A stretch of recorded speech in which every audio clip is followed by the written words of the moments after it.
연세든 크리스찬이 자기의 살았던 인생을 회고하면서 간증을 했습니다. 이분은 젊었을 때부터 입만 벌리면 입버릇처럼 주님의 뜻대로 살게 해주십시오, 주님의 뜻대로 살게 해주십시오, 그렇게 기도를 했다 그럽니다. 그런데 기도할 때마다 하나님께서 그의 마음에 무거운 짐을 하나씩 얹어주셨다고 그래요. 네가 미워하는 그 사람을 용서해야 된다.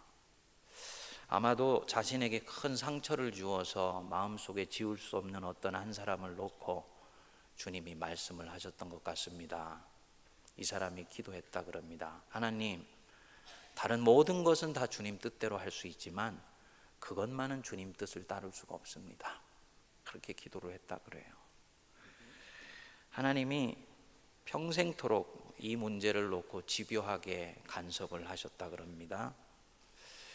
주님의 뜻을 따르지 않아서 그런지 아니면 마음에 무거운 짐을 지고 살았기 때문에 그런지 이상하게 삶이 꼬이고 제대로 풀리지 않는 가운데서 나이 60이 훨씬 넘어서 세월 속에서 결국 그 사람을 용서할 수가 있게 되었다 그럽니다. 그때부터 하나님께서 일도 풀어주시고 막혀있던 것들도 하나씩 하나씩 제자리를 잡게 해주셨는데 이미 세월이 지나가 버린 거예요. 새로운 무엇인가를 시작하기는 이미 지나가 버려서 새로운 것들을 이룰 수 있는 시간이 없었던 것입니다. 여러분, 우리가 보통 내가 예수를 믿는다, 또 교회를 다닌다, 그렇게 생각을 할 때 많은 사람은 자기가 자기 맘대로 산다고 생각하지 않습니다. 부족하고 연약하지만 하나님 뜻대로 살려고 노력한다고 생각을 합니다. 간증했던 이분처럼 9가지 하나님 뜻대로 최선을 다해 살가 있고 한 가지 주님 뜻을 따를 수 없을 뿐이라고 생각을 합니다. 어떤 분 중에는 5가지 중에 한 가지일 수도 있겠죠. 주일날 회사 친구들 골프 치러 산으로 들러 나가는데 나는 이렇게 나와서 예배를 드리고 있고요. 또 내 친구들 늦게까지 잠자고 일어나서 컴퓨터 앞에서 인생 소일하는데 나는 주님 말씀 듣겠다고 여기에 나와 있는 거예요. 그렇기 때문에 나는 주님 뜻대로 살려고 어쨌든 애쓰고 있다고 생각하는 거지요. 그런데 이상하게도 이 사람의 삶이 진척되지를 않습니다. 삶이 제자리에서 계속 몇 년간을 맴돌고 있는 것 같은 거예요. 왜 그럴까요? 내게 주신 가장 중요한 그 한 가지, 주님이 지금 내게 바로 이 자리에서 말씀하시는 그 한 가지에 대해서 하나님 뜻대로 순종하려고 하지 않기 때문입니다. 거기서 삶이 막혀 있는 거예요. 여러분 꼭 기억하십시오. 내가 하나님 뜻대로 순종하지 않는 그 한 가지로 인해서 내가 나머지 9가지 주님 뜻대로 살면서 가는 모든 복이 다 사라져버리고 있을지도 모릅니다. 삼손이 자기 인생에서 다른 모든 것들에 대해서는 다 하나님 뜻대로 했습니다. 그런데 딱 한 가지, 이 여자 문제에 있어서만은 일생 동안을 자기 원하는 대로 했잖아요. 결국은 그것 때문에 발목이 붙잡혀서 인생의 마지막을 아주 비참하게 마무리를 하지 않습니까? 이 한 가지가 굉장히 중요한 것입니다. 우리 주님이 33년간의 생애를 마무리하시고 이제 죽음을 향해 나가실 때가 되었습니다. 그런데 그 죽음이 십자가 죽음이에요. 당신 자신의 몸을 많은 사람을 위하여 대속물로 주는 길로 하나님께서 이끌어 가시고 예수님이 그것을 수용하고 받아들이시도록 주님이 반복해서 우리 하나님이 부탁하시고 예수님이 그것을 받아들이셨는데 그 마지막 죽음이 햇빛이면 다른 죽음도 아니고 십자가 죽음이라는 것입니다. 저는 언젠가 한번 질문을 해보게 됐습니다. 우리 예수님, 당신이 십자가에 매달려 죽으셔야 된다라는 거 언제 아셨을까? 언제 하셨을 것 같습니까? 태어나실 때? 그분은 하나님이시니까 이미 태어나실 때 당신이 어떻게 살다 죽고 이 모든 것들에 대해서 분명한 청사진과 계획을 하나님 앞에 들어서 출발을 했을까요? 그렇지 않지요. 내 인생을 향한 하나님의 뜻 있습니다. 그런데 그 뜻은 이미 정해지고 짜여진 각본이 아니에요. 하나님께서 이스라엘 백성들을 광야를 지나서 약속의 땅 가나안 땅으로 들어가기로 주님께서 정하셨습니다. 그런데 백성들이 그것에 대해서 잘 순복하지 않는 것을 보고 하나님은 예정에도 없던 광야 40년의 세월들을 허락하실 수밖에 없었던 거예요. 하나님의 뜻은 정해진 각본이 아니라 짜여진 운명이 아닙니다. 빼도 박지 못하게 지켜야 하는 법이 아니에요. 하나님의 뜻은요, 하나님 백성이 하나님과 사귀고 또 교제하고 그분 사랑하게 되면서 서서히 드러납니다. 서서히. 저는 하나님 뜻은 꼭 폴라로이드 사진과 같다 그렇게 생각을 합니다. 여러분 폴라로이드 사진 아시죠?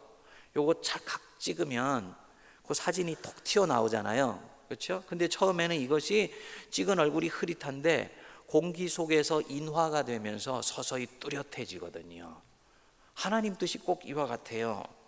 처음에는 흐릿한데 시간이 지나면서 뚜렷해지고 처음에는 막연한데 점점 분명해집니다. 하나님이 성부 하나님과 사귀고 말씀을 읽고 교제하면서 살다 보니까 하나님의 뜻이 분명해진 것입니다. 근데 그 하나님이 말씀하시는 그 뜻이 어떻게 어떤 죽음으로 하나님께 영광을 돌려야 하는가, 그 주님 뜻이 십자가요. 인류 역사상 인간이 만들어낸 처형법 중에서는 가장 극악무도하고 잔인한 사형법, 십자가.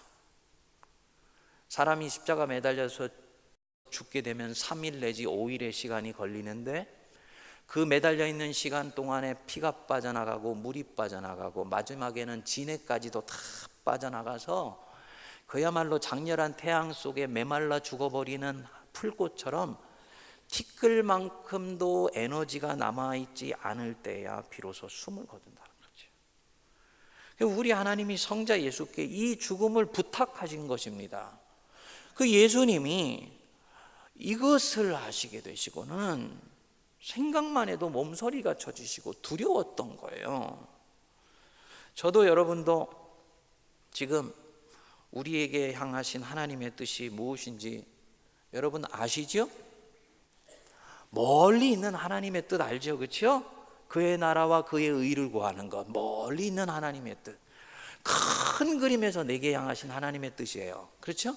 근데 그의 나라와 그의 의를 내가 구하기 위해서 지금 하나님이 내게 요청하시고 부탁하시는 하나님의 뜻이 있습니다. 아까 그 간증했던 분처럼 너를 아프게 한 그 사람 네가 용서할 수 없겠느냐, 하나님의 뜻일 수 있습니다.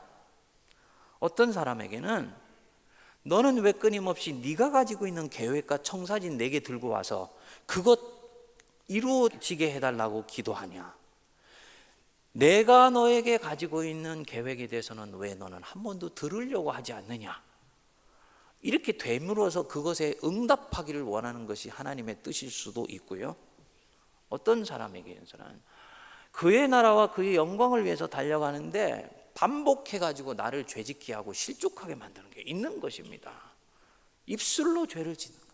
반복해서 그 입술의 잘못된 결실을 닫아버리고 입술로 하나님께 영광 돌리도록 하는 것이 하나님의 뜻일 수 있습니다.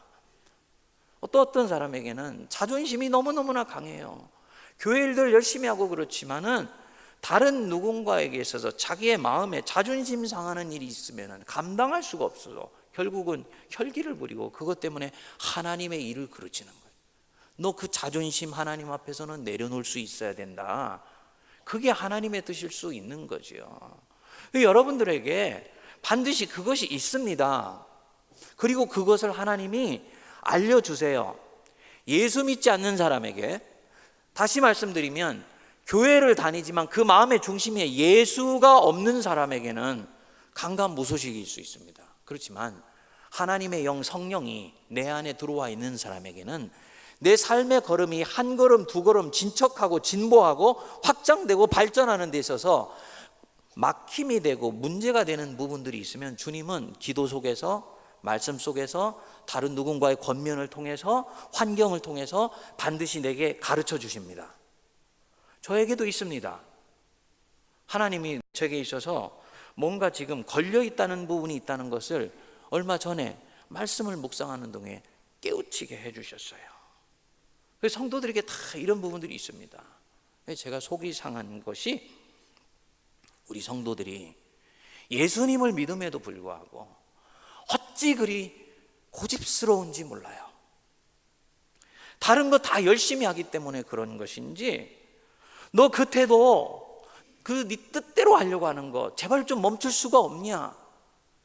그 문제에 있어서는 어찌 그리 완고하고 몸서리를 칠 정도로 네가 교만하냐? 하나님이 반복해서 내 영 속에서 말씀하시는데 나는 입술을 꾹 다물고 있을 뿐만 아니라 그 부분에 있어서는 내 빗장을 걸어 잠그고 내가 원하는 대로 계속 가보려고 합니다. 하나님이 안 기뻐하시죠. 여러분 생각해 보십시오. 결국 불신자가 누구를 통해서 주님의 얼굴을 보게 됩니까? 교회예요. 보이는 교회, 지상의 교회를 통해서 주님을 보고 주님을 만나게 됩니다. 그래서 우리가 몰랐다면 모르되 알았을 때는 정말 잘해야 되는 것입니다. 내가 어떻게 예수를 믿고 내가 어떤 언행을 하며 어떻게 다른 사람을 대하느냐에 따라서 나를 지켜보고 있는 그 누군가가 예수를 믿을지 말지를 결정할 수도 있고, 신앙과 불신앙의 경계선상에 있던 사람이 믿음 안으로 깊숙이 들어오기도 하고 에이 안 되겠다고 교회 밖으로 나갈 수도 있는 거예요. 굉장히 중요한 것입니다. 그렇기 때문에 내가 적어도 하나님의 영광을 위해서 살며 내가 성도라고 한다면 주님의 영광을 가리는 이 언행은 삼가해야 되는 것입니다. 주님의 마음을 아프시게 하는 언행에 대해서 부끄러워해야 이게 정상입니다. 그런데 안 그래요. 오히려 그렇게 말하는 자신이 바르게 처신하고 있다고 생각들을 하는 것 같아요. 여태까지는 여러분 별 생각 없이 그랬을지 모르지만 선포되는 말씀들은 이 순간부터 고치실 수 있게 되기를 간절히 바랍니다.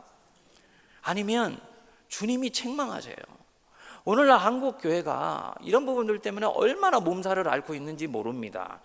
오늘날 한국 교회가 이중의 어려움을 겪고 있습니다. 하나는 바깥의 사회가 급속하게 다원화되고 기독교나 종교의 가치와는 전혀 다른 세상으로 빚어져 가면서요, 저나 여러분들이 세상에서 보이지 않는 하나님을 믿고 영혼을 사모하는 그런 믿음 생활을 하는 것이 점점 어려워지고 있어요. 이 부분에 대해서 교회가 강고한 믿음 훈련을 통해서 성도가 변화되는 세상 가운데서 살아 승리할 수 있도록 양육하고 훈련하는 것들은 필수입니다. 또 한편으로는 교회 안에서 불필요한 마찰과 갈등으로 인해서 성도와 성도 사이에, 목회자와 성도 사이에 서로 힘겨루기를 하고 아픔을 겪고 그것 때문에 교회가 깨져나가는 경우들이 얼마나 많은지 모릅니다. 그렇게 하는 모든 사람들 본인이 정의롭기 때문에 지금 이것 하고 있다고 생각을 합니다. 저는 여러 차례 성도님들에게 말씀드렸습니다만 정말 내가 정의로운지 아닌지는요, 그 열매를 보고 하는 것이거든요.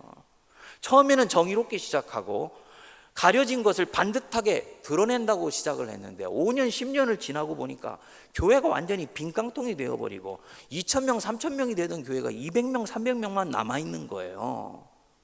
이게 정의가 아니지요. 하나님이 책망하십니다. 저와 여러분들이 바른 언행을 하는 것들이 정말 중요한 것이, 내가 잘못해가지고 그것에 대해서 내가 허물을 짓게 되는 경우는 하나님이 용서해 주시고 은혜로 덮어주십니다. 그런데 내가 잘못한 이 언행으로 인해서 교회가 상처를 받고 다른 성도들이 그것 때문에 아픔을 겪어서 주님이 세우신 피로 값주고 사신 교회가 약하게 되면요, 하나님은 그 사람에 대해서 엄하게 책망하시고 벌을 내리십니다. 이게 하나님의 법칙이에요. 하나님이 교회에 대해서는 특별한 관심을 가지고 계시기 때문입니다. 그러니까 당신의 몸을 두시기로 작정한 교회에 대해서 비록 미성숙하다 할지라도 성도가 쉽게 판단하고 쉽게 결정하여서 교회를 해지는 것에 대해서는 주님이 가만히 있지를 않으세요.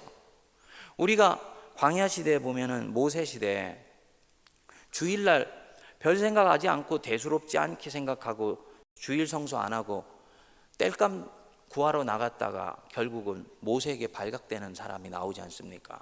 하나님이 그 사람 주일 성수 한 번 안 한 것 때문에 뭐 그렇게까지 하실 필요 없는데 결국은 그를 돌로 쳐서 죽이라고 명령을 하십니다. 왜 그랬을까요?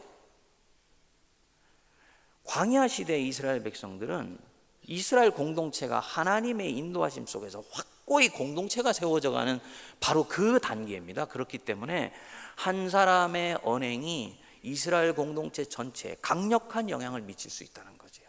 교회를 위해서, 공동체를 위해서 그 한 사람을 가만두실 수가 없었던 것입니다. 주님이 판단하시고 이 부분에서는 엄하게 징계하세요. 여러분들이 내가 문제가 있다, 이거 주님이 안 기뻐하신다, 교회에서도 그렇고 내 가정에서도 내 자녀를 대하고 내 아내를 대하고 남편을 대하는데 또 내 인생을 대하는데 지금 내가 이게 잘못된 삶을 살고 있다, 이것을 알아서 주님의 뜻이 뭔지는 알지만 내가 늘 하던 버릇이 있지 않습니까? 그렇기 때문에 그거 당장 내려놓고 주님 뜻에 순종하는 건 절대로 쉬운 일이 아니에요. 저의 경험을 비추어 보면 이 부분에서는 순종하고 싶은 마음이 들지를 않고요, 또 그런 마음이 내키지도 않아요. 그러니까 내가 주님 뜻대로 살 수 있다는 생각들 애초부터 엄두도 안 됩니다. 적어도 그 문제에 대해서는 주님 저는 못할 것 같아요 하고 밀쳐놓는다고요. 근데 우리 예수님이 어떻게 하셨습니까? 우리 예수님도 하나님, 딴 부분에 있어서는 내가 다 하나님 뜻대로 따라왔지만 십자가에 매달려 주고 내 인생을 마무리해야 되는 것에 대해서는 주님 할 수 있으면 피하고 싶습니다. 왜? 너무너무나 두려우셨기 때문에요. 그런데 우리 예수님은 이 부분을 가지고 어떻게 했습니까? 기도의 자리로 갖고 가셨잖아요. 42절 여러분 한번 보십시오. 우리 42절 같이 한번 읽어보겠습니다. 시작. 이르시되 아버지여, 만일 아버지의 뜻이거든 이 잔을 내게서 옮기시옵소서. 그러나 내 원대로 마시옵고 아버지의 원대로 되기를 원하나이다 하시니, 만일 하나님 아버지의 뜻이거든 이 잔, 내가 마시기를 원하시는 이 십자가의 잔 내게서 옮겨 주십시오. 하나님, 할 수만 있다면 저는 제 생명을 주께 드리되 평안하게 대속물로 드리고 싶습니다. 인간적으로 가장 진솔한 고백이죠. 그런데 뒤에 말씀이 중요해요. 그러나 내 원대로 마시옵고 아버지의 원대로 되기를 원하나이다. 사랑하는 여러분, 내 원대로 마고 하나님 뜻대로 되기를 원합니다. 저와 여러분들 속에 이 기도자가 많아지시게 될 때 저와 여러분들이 영적으로 자라가고 있는 것입니다. 하나님 뜻에 순종하기를 바란다는 거예요. 왜요? 왜 아버지의 뜻대로 되기를 원합니까? 아버지가 나를 이쪽으로 코너로 몰고 가고 있기 때문에, 이것대로 살지 않으면 아버지가 나에게 벌을 내릴 것 같기 때문에, 아니면 다른 것 다 해봐도 별 볼 일 없어서 이제는 하나님 뜻 쫓는 것밖에는 다른 방법이 없기 때문에? 그게 아니에요. 하나님 뜻을 쫓는 것은요, 다른 길 없으니까 체념하는 것 아닙니다. 어쩔 수 없이 자기 뜻 내려놓는 포기하는 게 아니에요. 우리 주님이 이 기도를 하시는 것은 아버지를 사랑하기 때문입니다. 여러분, 아내가 정말 사랑스러우면 처갓집의 말뚝을 보고도 절을 한다 그랬잖아요. 너무너무나 좋은 거예요. 그러니까 이 아내가 나에게 얘기해 주는 거는 다 들어주고 싶은 것입니다. 이게 사랑의 원리거든요. 하나님을 너무너무 사랑해. 그분이 한 번도 나를 배신하신 적도 없고 이때까지 나와 동행하셨고요. 이분이 나에게 말씀하시는 것은 항상 내 인생을 가슴 뛰게 하고 감격스럽게 하며 땅에 발붙여 살고 있는 이 개미 같은 인생을 원대하고 오묘한 영혼을 바라보며 살아가는 큰 꿈을 주는 굉장히 아름다우신 분인 것을 하나님이 알게 된 거예요. 그러니까 하나님께 점점 빨려 들어가 가지고 하나님 뜻대로 내가 살기를 원합니다, 이 마음이 들게 되는 것입니다. 이게 성도의 믿음이 자라고 마음이 자라가고 있다는 증거예요. 그렇게 되니까 십자가로 자기 인생이 몰려가고 있을지도 모른다는 이 생각이 드는데, 이거 어쩔 수 없이 선택하는 것이 아니라 자발적인 마음으로 주님 주시니 예수님 자신이요 선택하여서 하나님의 그 마음을 이루어드리고 싶은 마음이 드는 것입니다. 그래서 나의 원대로 마옵시고 아버지의 원대로 되기를 원하나이다, 이렇게 기도하는 거지요. 99%의 성도님들은 그렇게 기도하지 않아요. 하나님, 제가 99가지 주님의 일 이루어드리지 않았습니까? 주님 뜻 쫓고 있지 않습니까? 그러니까 이 한 가지는 지금 좀 눈 감아 주세요, 이렇게 얘기한다고요. 그리고 나머지 99가지 일을 여러분들이 더 열심히 합니다. 그 한 가지에서는 반복해서 걸려 넘어집니다. 더 열심히 하는 거예요. 가만히 보니까요, 다른 사람한테 잘못해놓고 선물 갖다 주고 덮으려고 하는 거 똑같아요. 옛날에 못된 남편들이 아내를 괜히 구박하고요, 구타를 해놓고 그 다음날 와가지고 선물 사다 주고 같이 밥 먹자고 막 잘해주는 거하고 똑같아요. 이런 형태의 믿음은 절대로 하나님이 기뻐하시지도 않고 신앙이 자라지도 않아요. 오히려 지금 하고 있는 그 99가지의 일을 내가 따르지 않을지라도 주님이 내게 원하시는 이 한 가지를 놓고 씨름하면서 그것을 지킬 수 있도록 우리 예수님처럼 몸부림쳐야 되는 것입니다. 그래서 기도하는 거예요. 그 43절 44절을 여러분 한번 보십시오. 천사가 하늘로부터 예수께 나타나 뭐 하더라? 힘을 더하더라. 무슨 힘이요? 기도할 힘이요. 기도할 힘. 기도하는데도 힘이 들어요. 이 기도는 힘이 드는 기도입니다. 아버지, 저 사람 용서할 수가 없습니다. 내 인생에 빗장을 걸어 저러고 내 가슴에 비수를 찌른 사람을 내가 어떻게 용서할 수가 있습니까? 그런데 내가 사랑하는 하나님 아버지, 나보다도 더 나를 사랑하시는 그 하나님이 저 사람 사랑하라고, 용서하라고, 품으라고 말씀하시니까 품을 수는 없지만 품도록 제가 노력해 볼 거예요. 품을 수 있도록 도와주세요. 사랑할 수 있도록 도와주세요 하면서 이 기도의 자리로 들어가면요, 용서할 수 없는 내 마음과 사랑하고 싶은 내 마음이 속에서 부딪히면서 엄청난 영적 전쟁이 일어나요. 기도하는 중에는 하나님께 기도하기 때문에 용서할 수 있게 해달라고 내 속에서 애간장이 타오르는 그런 아주 간절한 기도가 터져 나오지요. 어떤 경우는 간절하기보다는 의지로요 막 쏟아붓는 기도가 나오는 거예요. 그런데 그 기도는 너무너무나 힘든 기도입니다. 육을 이기는 기도이기 때문에. 그러니까 이런 기도를 1시간, 2시간을 하고 나면 힘이 다 빠져요. 아직 여전히 나는 그를 사랑할 수가 없습니다.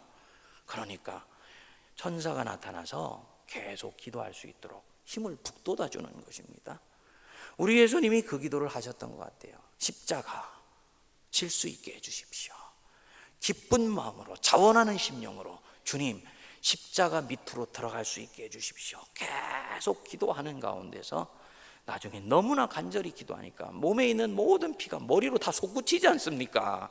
그 솟구침 속에서 결국은 얼굴이 핏덩어리처럼 돼가지고요, 나중에는 모세혈관이 터져 나온 거예요. 그래서 주님이 땀방울을 흘리시는데 그 땀방울 속에 핏방울도 같이 툭툭툭툭 떨어지더라고요. 우리 예수님이 저와 여러분들을 그렇게 사랑하셨습니다. 그래서 이 예수님이 마침내 승리하셨잖아요. 주님 속에 있는 두려움이 가시고 평안이 찾아왔습니다. 이제 하나님의 뜻을 따르고 싶은 마음이 머리끝부터 발끝까지 일어나게 된 거예요. 아름다워요. 성부 하나님은 아들을 신뢰하셔서 그 뜻을 마지막에 보여주시고, 아들은 그 신뢰에 부응하여서 자신의 한계를 뛰어넘어서 십자가를 지기로 결단한 것입니다. 여태까지 내가 순종했으니 요 한 가지는 좀 넘어가 주십시오 하고 우리 주님이 비껴 지나갔다면 인류 구원의 대역사는 일어나지를 못하는 것입니다. 사랑하는 여러분, 여러분 하나님 사랑하시지요? 그리고 내가 때때로 넘어지고 쓰러지고 내 속에 죄가 여전히 역사하신다는 것 알고 있지만 마음을 다하고 정성을 다하고 뜻을 다해서 주님 사랑하고 싶어요 하는 이 마음은 진심이죠. 그렇죠? 때때로 이게 깨지기도 하고 넘어지기도 하고 쪼개지기도 하지만 저는 여러분들 속에 있는 이 영의 진심을 믿습니다. 그 내 고백이 아니고 내 안에 있는 성령의 고백이기 때문에요. 그리고 그 하나님의 영광이 내 인생 속에 드러나며 그분의 나라와 뜻이 나의 작은 섬김을 통해서 이루어지기를 바라는 것, 그 내 마음의 진심입니다. 그러면요, 이제는 내가 고집스럽게 반복해서 쫓아가던 내 습성 내려놓아야지요. 이 부분에서는 나의 뜻을 관철하려고 했던 나의 그런 아주 고집스러운 자아, 주님 뜻을 따라서 순종해야지요. 이게 교회를 살리고 교회를 강하게 하고 내 인생을 결국은 또 구원하는 거입니다. 한국교회 안에 우리 안경진 목사님이나 주기철 목사님 같이 아주 목회자들의 좋은 귀감이 되는 분들도 많이 있습니다만 우리 장로님들의 표상이 되는 그런 좋은 평신도 그리스도인들도 왕왕 있습니다. 마부 이자익을 섬긴 조덕삼 장로 이야기라는 이 책에 보면요, 이 아주 귀한 장로님 이야기가 있어요. 이자익이라는 17살 먹은 경남 남해 출신의 떡거머리 아주 가난한 총각이 동네에서는 도저히 먹고 살 수가 없게 되어서 자기 정든 땅 경상도를 버리고 전북 김제로 들어가게 됩니다. 조선 후기 시대만 해도 이 경상도는 산이 많고 척박하고요, 전라도 땅은 비옥하고 아주 먹을 것이 많아서 경상도에 있는 사람들이 왕왕 이런 식으로 넘어가 가지고 봄, 여름, 가을 일하고 겨울에 고향으로 내려오는 일들이 대단히 많이 있었다 그래요. 그 이자익이가 그 허기진 죄를 움켜쥐고 큰 어느 집의 문을 쾅쾅쾅쾅 두드렸는데 때마침 그 집이 조덕삼 씨의 집이었던 것입니다. 이 조덕삼 씨가 이때는 이미 최의덕이라는 선교사를 만나서 복음을 듣고 예수님을 믿고 있었던 사람입니다.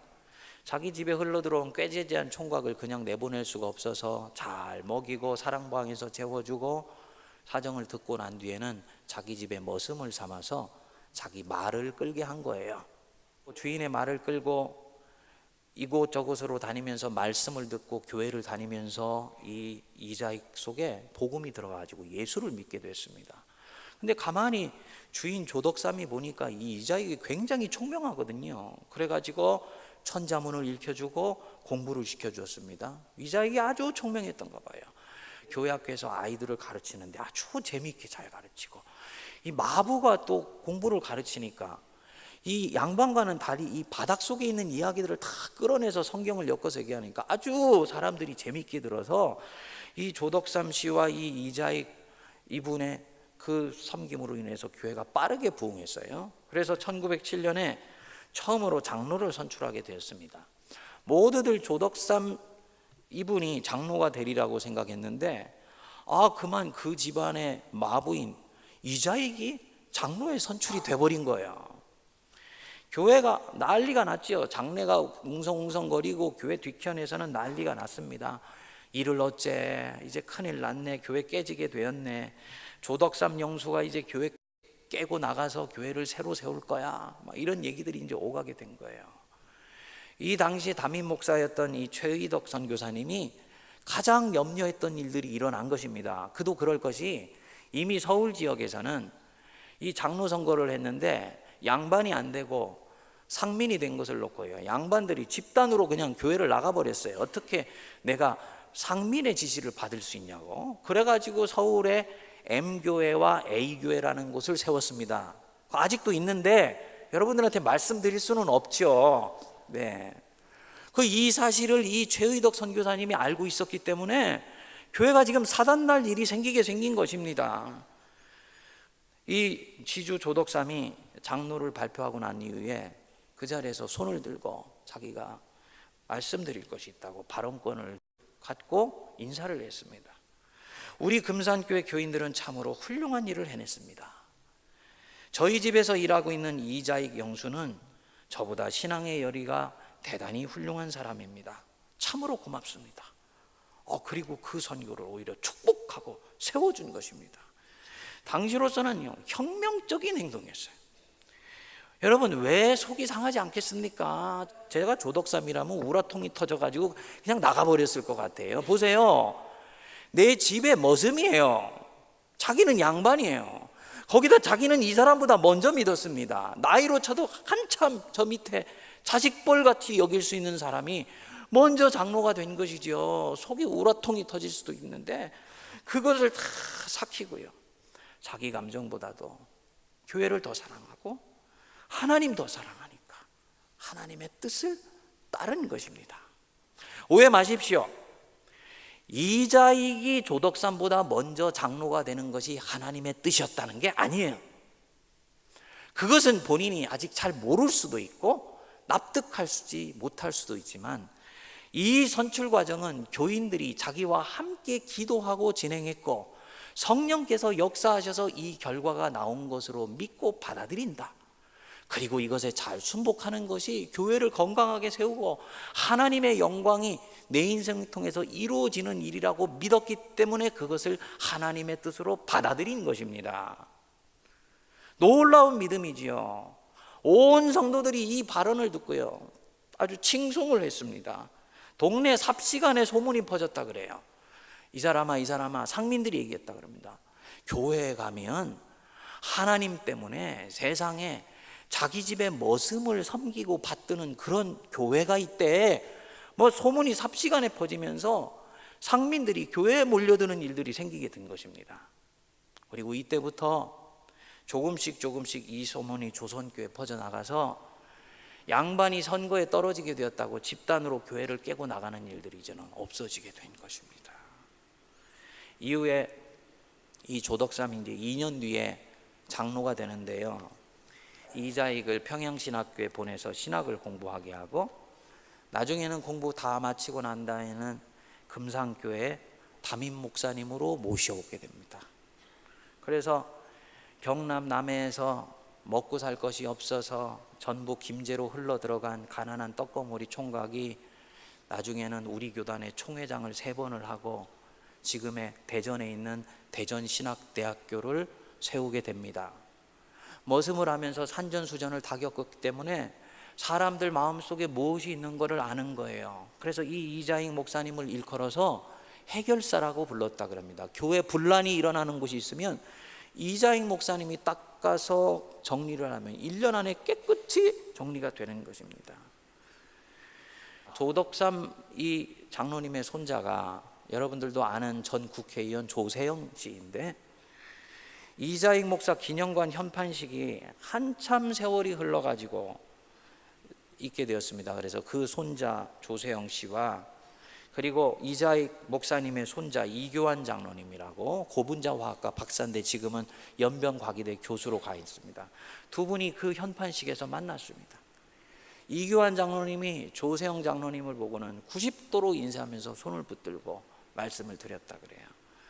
우리 할아버지께서 주인을 잘 만났습니다. 할아버지께서 주인을 잘못 만났으면 오늘 우리들도 없었을 것이고 우리 할아버님도 없으셨을 것입니다. 정말 감사합니다. 그렇게 인사를 했다고 그럽니다. 여러분, 내가 가지고 있는 바로 이 문제, 하나님께 올려드리고 주님 뜻에 맡겨 순종하는 것이 무슨 큰 일을 이룰 것인가 생각할 수 있습니다. 근데 하나님은 내 순종을 통해서 하나님의 놀라운 구원 역사를 지금 계획하시고 계시다는 것 여러분 믿으시기 바랍니다. 바로 그 부분에 막혀서 하나님의 일이 내 인생에서 진척이 되고 있지를 않은 거예요. 그 부분만 뚫리면 주님의 일들은 시온의 대로로 그냥 역사되는 일이 나타나는 것입니다. 그러나 우리는 몰라요. 조덥상 장로가 그 선출에 지고 나서 깨끗이 받으라드리고 마부를 섬기려고 할 때 그것이 무슨 파장을 일으키며 그 파장이 얼마나 아름답고 위대한 것인지 본인이 알 수가 있었겠습니까? 이분은 단순했던 거죠. 담백했다는 거지요. 자기의 통념을 깬 것입니다. 예수님이 더 중요하니까.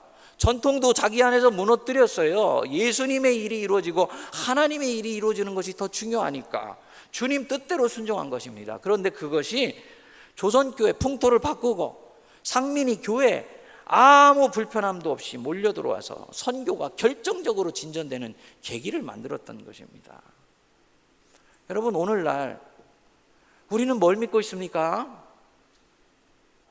내가 장로가 되고 안수집사가 되고 권사가 된다고 한다는 것은 성경적으로 말하면 선한 일을 사모한다는 뜻이에요.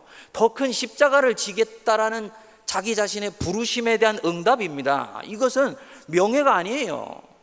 이것은 다른 사람 앞에 높임받을 일도 사실은 아닙니다. 십자가를 지는 일이기 때문입니다. 그렇기 때문에 주신 일에 충성스럽게 잘 감당하다가 성령께서 회중의 마음을 움직이셔서 역사하시면 감사한 일이고, 그것이 아니면 내 믿음의 분량, 내가 십자가의 고난을 사모하는 분량은 아직 이것밖에 되지 않는구나 생각하고 주님 앞에 더 최선을 다해서 살면 되는 일입니다. 모든 일들은 영적인 순리를 따라서 주님 뜻대로 행해가야 되는 일인데, 교회 안에서 그릇된 이념이 들어오고요, 그릇된 경제관이 들어와서 교회를 마치 매니지하고 관리하고 경영하려고 하는 기법들 때문에 하나님의 교회가 깨져나가고 주님의 교회가 몸살을 앓는 경우들이 너무너무나 많아요. 하나님의 영광을 가리는 일입니다. 우리가 왜 예수 믿습니까? 출발은 우리가 먹고 살기 위해서죠. 저도 예수님 처음 믿을 때요, 인생 사는 것 저 혼자 키를 갖고 가서는 도저히 승산이 없을 것 같아서 불안하고 답답하고 두려워서 예수님께 의지하기 시작했어요. 마음의 평안을 얻기 위해서였습니다. 근데 시간이 지나면서 내 주님 내가 사랑하거든. 내가 주님 사랑하기 전에 주님이 어떻게 나를 사랑하시는지 제가 알겠거든요. 그 사랑이 깊어가면 깊어갈수록 내 뜻보다는 주님의 뜻을 구하고자 하는 마음이 점점 깊어져 가는 것이 정상입니다. 그래서 어느 순간부터인가 주님의 나라와 뜻이 내 인생에 이루어지는 것이 나의 유일한 소망이고 나의 비전이고 나의 꿈입니다. 이 기도가 흘러나올 때 하나님이 영광 받으실 줄 믿습니다. 여러분들과 제가 이때까지는 반복해서 걸려 넘어지는 것 때문에 주님이 말씀하신 그 한 가지에 순종하지 않아서 우리 하나님 얼굴이 원수 앞에서 완전히 일그러지시고 하나님의 체면이 서지 않았잖아요. 이제는 다른 길 걷자고요. 이제는 그만하면 됐어요. 정말 그만하면 됐어요. 그만큼 내 고집 따라서 살았으면 이제는 됐습니다. 이제는 하나님 뜻대로 살 때도 됐습니다. 그래서 하나님 뜻 쫓아가는 것 때문에 원수 앞에서 주님의 얼굴을 세워드리고 원수의 길을 꺾어 하나님께 영광 올려드리는 저와 여러분 되시기를 주의 이름으로 축복드립니다. 바로 지금 여기서 바로 그 문제부터